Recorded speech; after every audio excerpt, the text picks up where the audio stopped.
নমস্কাৰ। দেৱালীৰ পূৰ্বে অসম চৰকাৰৰ কৰ্মচাৰীৰ কাৰণে কেইবাটাও সুখবৰ আহিছে। মুখ্যমন্ত্ৰী মহোদয়ে কেবিনেট সিদ্ধান্তসমূহ তেওঁ জনাইছে। কেইবাটাও সুখবৰ আছে।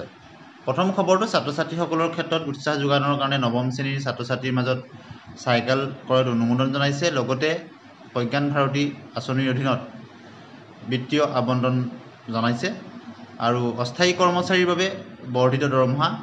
কেবিনেটত অস্থায়ী অৰ্থাৎ কেজুৱেল ৱৰ্ক কৰ্মচাৰী মাষ্টাৰ কৰ্মচাৰীসকলৰ ক্ষেত্ৰত এটা সুখবৰ আহিছে। তেওঁলোকে সাধাৰণ প্ৰশাসন বিভাগৰ ৯৯গৰাকী চতুৰ্থ বৰ্গৰ কৰ্মচাৰীৰ বাবে সহায়ক ভাত্তাৰ সমতুল্য স্থিৰ ভাত্তা প্ৰদানৰ ব্যৱস্থা গ্ৰহণ কৰিছে। লগতে শিক্ষকৰ সুবিধা নিশ্চিতকৰণ কৰিছে। ধুবুৰী, দক্ষিণ চালমাৰা, মানকাছা আৰু চৰ অঞ্চলত নিয়োজিত বিশেষত শিক্ষয়িত্ৰীসকলক 5 বছৰ সেৱা সম্পূৰ্ণ কৰাৰ পাছত তেওঁলোকৰ গৃহ জিলা বা নিকটৱৰ্তী জিলালৈ তেওঁলোকক বদলীকৰণত অনুমোদন জনাইছে। কেবিনেটে লগতে সমগ্ৰ শিক্ষা অভিযানৰ অধীনত থকা 5 বছৰৰ বিপৰীতে 3 বছৰ সেৱা সম্পূৰ্ণ কৰাসকলক নিয়মীয়াকৰণৰ ক্ষেত্ৰত এটা সুখবৰ আহিছে।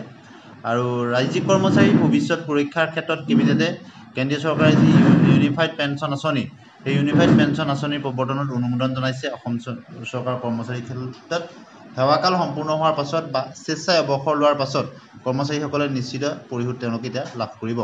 সম্পূৰ্ণ নিশ্চিত পৰিশোধৰ হাৰ হ'ব অৱসৰৰ ঠিক আগে 12 মাহৰ গড় মূল দৰমহাৰ অৰ্থাৎ বেছিক পে'ৰ 50% আৰু পাৰিবাৰিক পেঞ্চনৰ মৃত্যুৰ পিছত ফেমিলি পেঞ্চনৰ ক্ষেত্ৰত 60% তেওঁলোকে লাভ কৰিব। আৰু ইয়াৰ ক্ষেত্ৰত যি নিয়ম আছে সেই নিয়মখিনি মতে সকলোখিনি কাম হ'ব।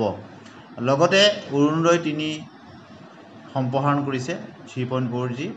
অসম ৰাজ্যিক কেবিনেটে গ্ৰামীণ জীৱিকা অভিযানৰ অধীনত 10,186 সামূহিক কেডাৰক অৰুণোদয় 3.0ৰ অধীনত হিতাধিকাৰী হিচাপে অন্তৰ্ভুক্তিকৰণ কৰিছে। আৰু UPS বলবৎ চৰকাৰৰ সিদ্ধান্তত চৰম ক্ষুণ্ণ NPS কৰ্মচাৰী সংস্থা আন্দোলনৰ ঘোষণা।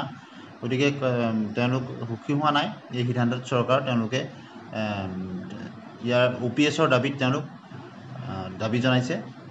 আৰু লগতে কেন্দ্ৰীয় চৰকাৰে যি কিছুদিনৰ পূৰ্বে কেবিনেটত 55%ৰ পৰা 58%লৈ DA আৰু DR বৃদ্ধি কৰিছিল। গতিকে অসম চৰকাৰেও দীপাৱলীৰ আগে ইয়াৰ ঘোষণা কৰাৰ পূৰ্ণ সম্ভাৱনা আছে। যোৱাবাৰলৈ যদি চাই আপোনালোকে দেৱালীৰ ঠিক এদিনৰ আগত ঘোষণা কৰিছিল মুখ্যমন্ত্ৰী মহোদয়ে। গতিকে কেন্দ্ৰীয় চৰকাৰে যিহেতু বৃদ্ধি কৰিলে, অসম চৰকাৰে ইয়াক বৃদ্ধি কৰাৰ পূৰ্ণ সম্ভাৱনা আছে।